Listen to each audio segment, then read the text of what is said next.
Hello students, आज हमें nucleophilic substitution mechanism पढ़ना है।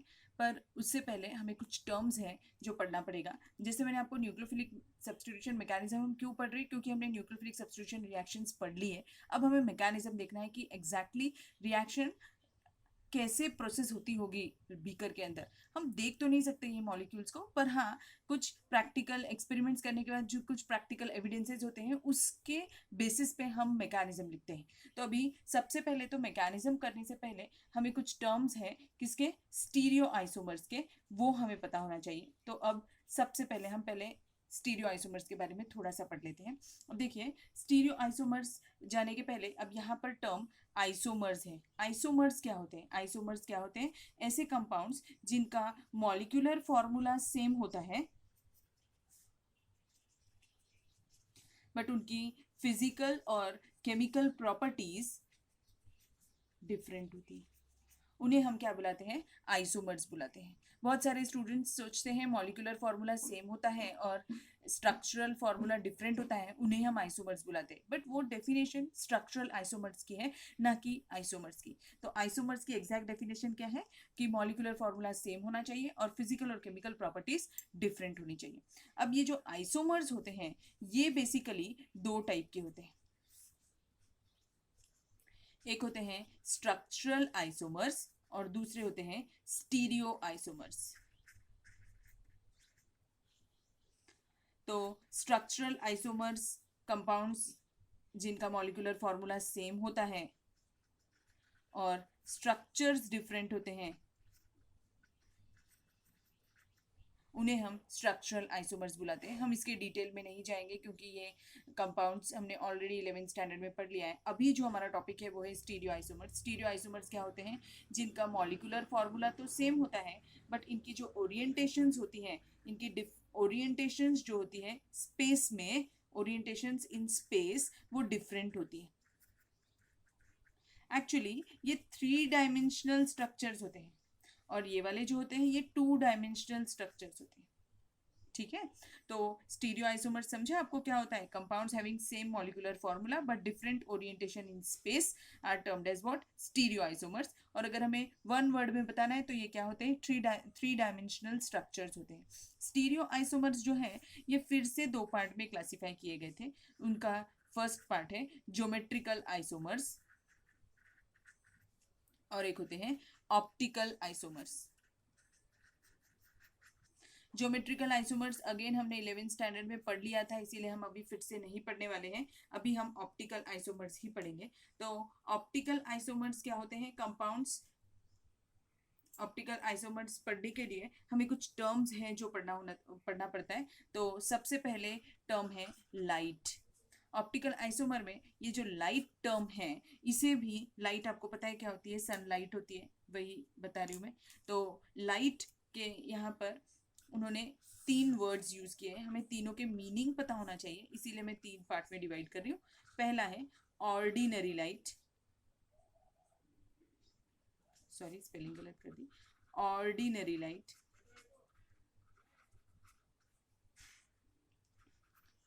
Monochromatic light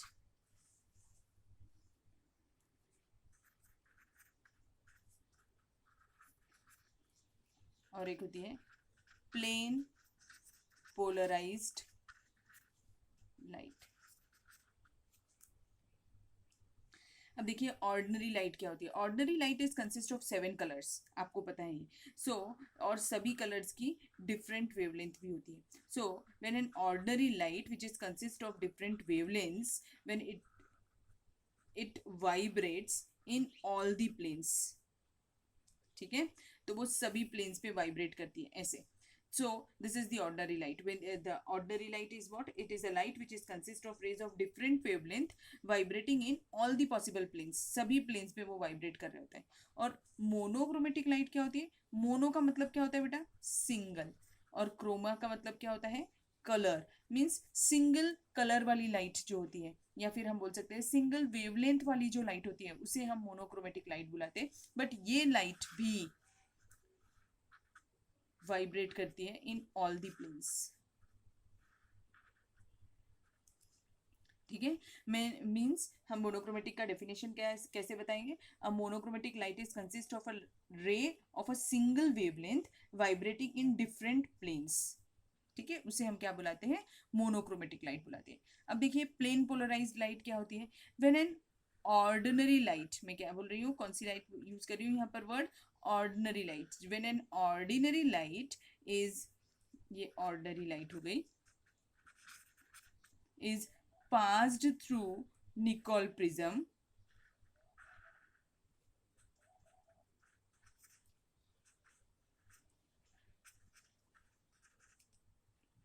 the emergent ray vibrates only in one plane. एक ही प्लेन में वाइब्रेशंस हो रही होती है। यहाँ पर क्या था? सभी में, in all the planes vibrations हो रही थी। यहाँ पर क्या होता है? सिंगल प्लेन में, इसीलिए हम इसे क्या बुलाते हैं? प्लेन पोलराइज्ड लाइट बुलाते हैं। तो कैसे क्या? एक बार फिर से डेफिनेशन बता देती हूँ। When an ordinary light is passed through the Nicol prism, the emergent ray vibrates only in one plane and that this emergent ray is termed as what? Plane polarized light. इसको हम short में PPL भी लिखते हैं, plane polarized light. Is it okay? समझ में आया आपको मैंने क्या बताया? देखिए ऑप्टिकल आइसोमर्स पढ़ने के लिए हमें लाइट के 3 टर्म्स यूज करते हैं उसकी थियरी पार्ट में, इसीलिए मैंने लाइट को 3 टर्म्स बताए इसके। एक फर्स्ट है ऑर्डिनरी लाइट, दूसरी है मोनोक्रोमेटिक लाइट और तीसरी है plane polarized light. Ordinary light, light which is consist of 7 colours, और वो वाइब्रेट कैसे करती है? It also and it vibrates in all the possible planes. और मोनोक्रोमेटिक लाइट जो होती है, मोनो मीन्स सिंगल होता है, कलर लाइट में क्रोमा मीन्स कलर होता है। When a single wavelength light which vibrates in all the planes, it is termed as what? Monochromatic light. और plane polarized light क्या होती है? When an ordinary light is passed through the Nicol prism, the emergent ray vibrates only in one plane and that light is termed as what? Plane polarized light. समझा आपको मैंने क्या बताया? अब देखिए ये निकोल प्रिज्म जो है ये किसका काम कर रहा है? ये एक पोलराइजर के तरह काम कर रहा है। एक्चुअली प्लेन पोलराइज्ड लाइट बनाने के लिए हमें पोलराइजर का काम पड़ेगा, तो ये पोलराइजर का काम कर रहा है। अब निकोल प्रिज्म होता क्या है? निकोल प्रिज्म जो है it is made up of calcium carbonate. किससे बना होता है इसे? ये कैल्शियम कार्बोनेट से बना होता है। कैल्शियम कार्बोनेट यानी क्या? CaCO3 से बना हुआ है। इसको एक और नाम है कैल्साइट के क्रिस्टल का बना हुआ है। अब प्रिज्म, अब आप सोच रहे होंगे कि प्रिज्म तो भाई ऐसा होता है। अब मैंने तो यहाँ पर ऐसा प्रिज्म बना के हुआ है। हमने क्या किया है? 2 प्रिज्म को ज्वाइन करके ऐसा निकोल प्रिज्म बनाया है। अगर मैं 2 प्रिज्म को ज्वाइन करूंगी तो मुझे ज्वाइन करने के लिए कोई एडेसिव का भी काम पड़ेगा, और यहाँ पर वो एडेसिव क्या है? इस एडेसिव का नाम पर भी क्वेश्चन पूछा हुआ है ऑब्जेक्टिव एग्जाम में। इस एडेसिव का नाम क्या है? Canada balsam. क्या नाम है इसका? Canada balsam. समझा आपको? तो ये यहाँ तक आपको समझ में आया? बहुत ही सिंपल था। अब इसके आगे का पार्ट बताती हूँ। अब देखिए ये प्लेन पोलराइज्ड लाइट का काम क्या होता है ऑप्टिकल आइसोमर्स में। हम ये प्लेन पोलराइज्ड लाइट जो होती है, this plane polarized light is passed through an organic solution. एक सेल लेते हैं उसमें ऑर्गेनिक का सोल्यूशन डाल के रखते हैं। सपोज कर लेती हूँ मैं ग्लूकोज। अगर ग्लूकोज से पास करूंगी तो क्या होगा? It will rotate this plane polarized light towards right और टूवर्ड्स लेफ्ट। या तो वो राइट साइड पर उसको रोटेट कर देगा, या फिर हम उसे क्लॉकवाइज बुलाते हैं, या फिर वो उसे एंटी क्लॉकवाइज रोटेट कर देगा, जिसे हम लेफ्ट साइड भी बोल सकते हैं। Means when the plane polarized light is passed through the organic solution and if it rotates the light towards right और towards left, it will be termed as what? This organic compound will be termed as what? Optically active compound. क्या बुलाते हैं इसे? Optically active compound. Means अब क्या हुआ? देखिए organic compounds जो होते हैं, इसका मतलब क्या है? ऑर्गेनिक कंपाउंड्स जो होते हैं वो 2 टाइप के होते हैं। एक क्या होते हैं? ऑप्टिकली एक्टिव, और दूसरे क्या होते होंगे? Optically inactive. अब देखिए if organic compound rotates the light towards right or left, it will be termed as what? Optically active. And if the compound do not rotates the light को कुछ भी चेंज नहीं कर रहा है, ना ही वो उसको राइट साइड में टर्न कर रहा है ना ही लेफ्ट साइड पे टर्न कर रहा है, तो उसे हम क्या बुलाएंगे? Optically inactive. ठीक, अब देखिए optically active can be further classified into two types. कैसे? वो चाहे तो लाइट को राइट साइड पे रोटेट कर सकता है या फिर चाहे तो लाइट को लेफ्ट साइड पे रोटेट कर सकता है। अगर वो राइट साइड पे रोटेट करेगा तो हम उसे क्या बुलाते हैं? डेक्स्ट्रो रोटेटरी कंपाउंड बुलाते हैं। क्या बुलाते हैं? Dextro rotatory.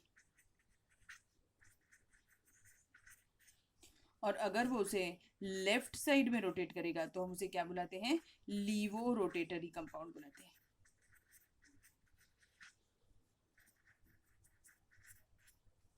बहुत बार बुक्स में इंस्टेड ऑफ राइट और लेफ्ट यहाँ पर एक और वर्ड यूज करते हैं, if the compound rotates the plane polarized light towards clockwise. Clockwise को भी हम राइट साइड ही कंसिडर करते हैं, so it is dextro rotatory. और अगर मैंने इसे एंटी क्लॉकवाइज अगर उसने रोटेट किया लाइट को तो उसे क्या बुलाते हैं? Laevo rotatory.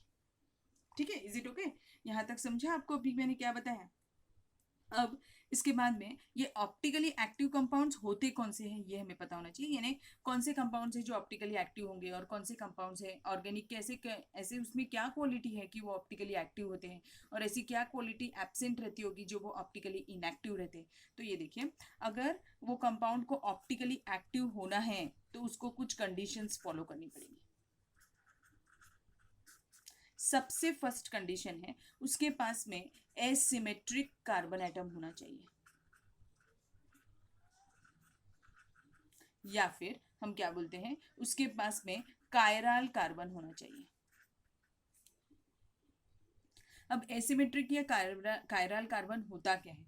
क्या होता है? A carbon which is attached to 4 different groups is termed as asymmetric carbon. 4 different group से लगा होता है अगर कोई कार्बन तो उसे हम एसिमेट्रिक कार्बन बुलाते हैं। एग्जाम्पल लेते हैं, अगर देखिए जैसे ये कार्बन कंपाउंड ले लिया मैंने, यहाँ पर एक क्लोरीन है, यहाँ पे हाइड्रोजन है, यहाँ पे CH3 है और यहाँ पर C2H5 ग्रुप है। तो अब देखिए इस कार्बन के पास में 4 डिफरेंट ग्रुप है, एक हाइड्रोजन, एक क्लोरीन, एक CH3 और एक C2H5। अगर 4 डिफरेंट ग्रुप्स लगे हुए हैं तो ये क्या हो गया? ये वाला कार्बन, स्पेशली ये वाला कार्बन क्या हो गया? कायरल कार्बन हो गया। Is it okay? समझा आपको क्या होता है कायरल कार्बन? और ये स्ट्रक्चर काय का बनाया मैंने? देखिए कार्बन 1 2 3 4 कार्बन एटम्स है, तो ये क्या हो गया? ब्यूटेन।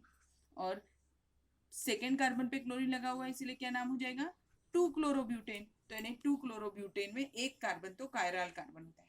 ठीक, अब वैसे ही सेम अगर इस साइड पे मैंने OH लगा दिया, यहाँ पे H लगा दिया, यहाँ पे CH3 लगा दिया और यहाँ पर COOH लगा दिया, तो इसमें देखिए ये कार्बन भी 4 डिफरेंट ग्रुप से लगा हुआ है, एक हाइड्रोजन है, एक OH है, एक CH3 और एक COH ग्रुप है।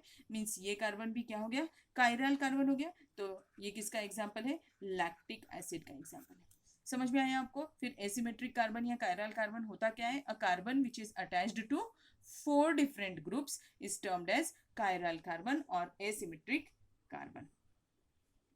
अब 2 टर्म्स और बाकी हैं हमारे पढ़ने के, तो ये हो गई इंपॉर्टेंट कंडीशन। ठीक है, एक और इंपॉर्टेंट कंडीशन होती है कि जो ऑप्टिकली एक्टिव कंपाउंड होते हैं वो non superimposable mirror images बनाते हैं। ऑप्टिकली एक्टिव कंपाउंड्स जो होते हैं वो क्या बनाते हैं? Non superimposable mirror image बनाते हैं।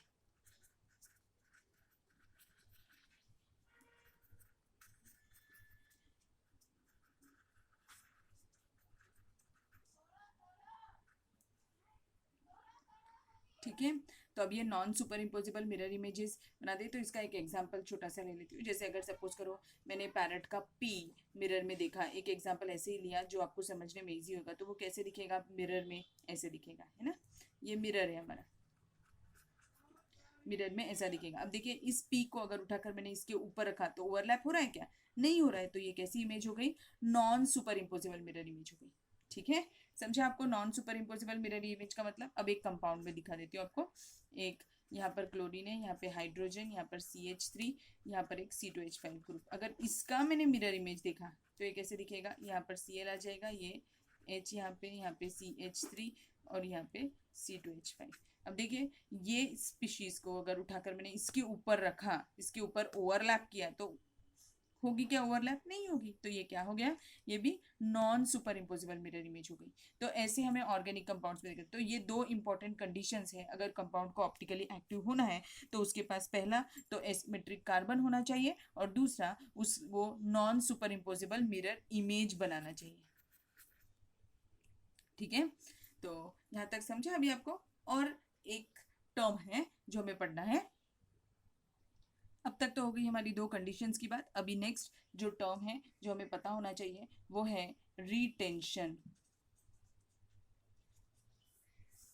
एक है इनवर्जन और एक है racemic mixture.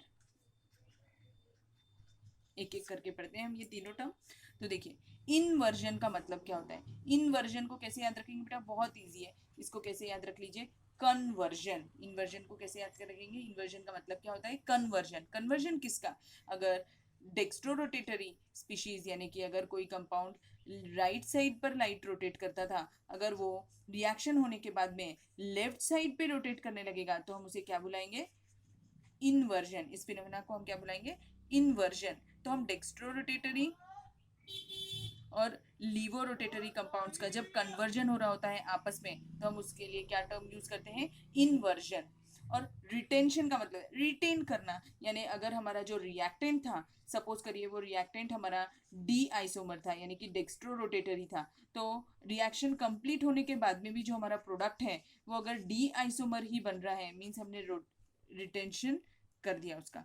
Retention means we have retained that particular activity of that compound, यानी डी आइसोमर से शुरू किया था हमने और हमारा प्रोडक्ट भी क्या बन रहा है? D isomer. इन्वर्जन में क्या होता है?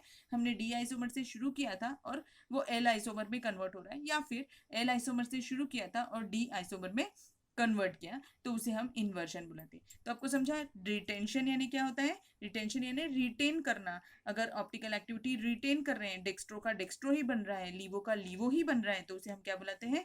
रिटेंशन। इन्वर्जन यानी क्या होता है?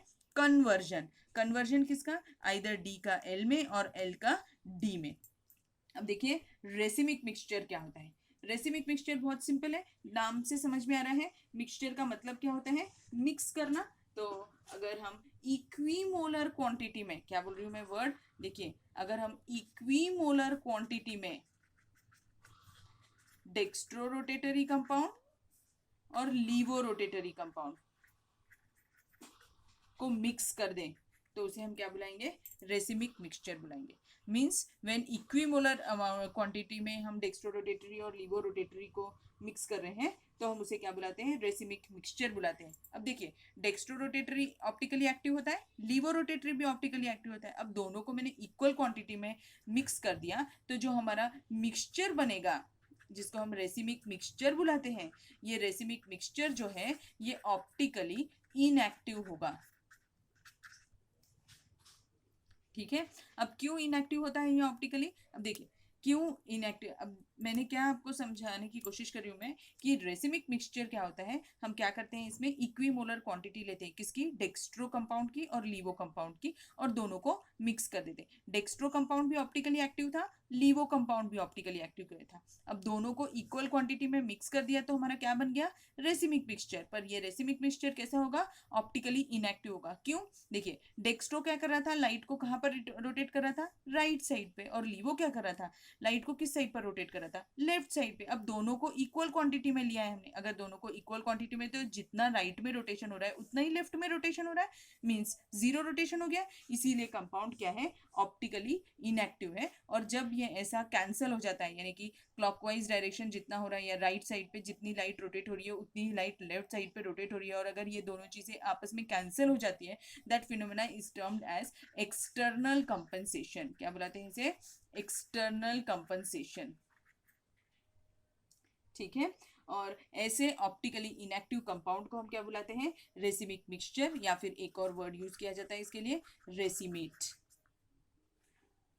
ठीक, समझा आपको यहाँ तक क्या बताया मैंने? यानी क्या हो रहा था इसमें कि dextro rotatory compound laevo rotatory की ऑप्टिकल एक्टिविटी को कैंसिल कर रहा है, और optical laevo rotatory compound dextro rotatory की एक्टिविटी को कैंसिल कर रहा है, यानी रोटेशन को कैंसिल कर रहा है। और वो ऐसे कैंसिलेशन होने की वजह से हम वो टर्म क्या यूज करते हैं, एक्सटर्नल कंपनसेशन, और जो हमारा प्रोडक्ट बनता है वो कैसा होता है, ऑप्टिकली इनएक्टिव होता है। ठीक, यहाँ तक समझ में आया अभी आपको? देखिए एक शॉर्ट में रिवाइज कर देती हूँ मैं। 3 टर्म मैंने लिए थे, एक रिटेंशन, दूसरा इन्वर्जन, और तीसरा रेसिमिक मिक्सचर। रिटेंशन का मतलब क्या होता है, आपका रिएक्टेंट अगर डेक्स्ट्रो रोटेटरी है तो आपका प्रोडक्ट भी डेक्स्ट्रो रोटेटरी होगा, या फिर वाइस वर्सा, अगर आपका रिएक्टेंट लीवो रोटेटरी है तो आपका प्रोडक्ट भी लीवो रोटेटरी होगा। इन्वर्जन का मतलब क्या है, कन्वर्जन होता है। कन्वर्जन कैसे, डेक्स्ट्रो का लीवो में, यानी अगर आपका रिएक्टेंट डेक्स्ट्रो रोटेटरी था तो आपका प्रोडक्ट जो है वो लीवो रोटेटरी बनेगा। इसको हम क्या बुलाते हैं, कन्वर्जन। अच्छा, एक चीज बताना था कि ये इन्वर्जन जो है, ये फिनोमेना सबसे पहले जिस साइंटिस्ट ने दिया था उनका नाम था वॉल्डन, इसीलिए हम वॉल्डन इन्वर्जन भी बोलते हैं। बहुत सारे बुक्स में लिखा रहता है वॉल्डन इन्वर्जन। अब रेसिमिक मिक्सचर क्या होता है, इक्विमोलर क्वांटिटी में हमें लेना है। क्या लेना है, डेक्स्ट्रो रोटेटरी और लीवो रोटेटरी। तो डेक्स्ट्रो रोटेटरी भी ऑप्टिकली एक्टिव होते हैं और लीवो रोटेटरी भी ऑप्टिकली एक्टिव होते हैं, पर ये दोनों इक्वल क्वांटिटी में मिक्स करने के बाद में जो हमें मिक्सचर मिलता है वो कैसा होता है, ऑप्टिकली इनएक्टिव होता है। अब इस ऑप्टिकली इनएक्टिव मिक्सचर को हम क्या बुलाते हैं, रेसिमिक मिक्सचर, या फिर क्या वर्ड यूज करते हैं, रेसिमेट। ठीक, मैंने बहुत इजी वे से आपको समझाने की कोशिश की है। होप सो आपको समझ में आया होगा। अगर कोई डिफिकल्टी है तो आप उनसे पूछ सकते हैं। ठीक है, ओके, थैंक यू।